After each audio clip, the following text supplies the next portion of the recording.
কি শুধু ইরানের একক সিদ্ধান্ত, নাকি চীন এবং ইরান মিলে নতুন একটি বিশ্ব অর্থনৈতিক ব্যবস্থা তৈরি করছে?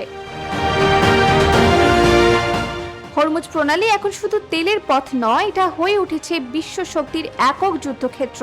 আগামী দিনে ডলার বনাম ইউয়ানের এই লড়াই পৃথিবীর অর্থনীতিতে পুরোপুরি বদল নিয়ে আসতে পারে বলে ধারণা করছেন বিশ্লেষকরা।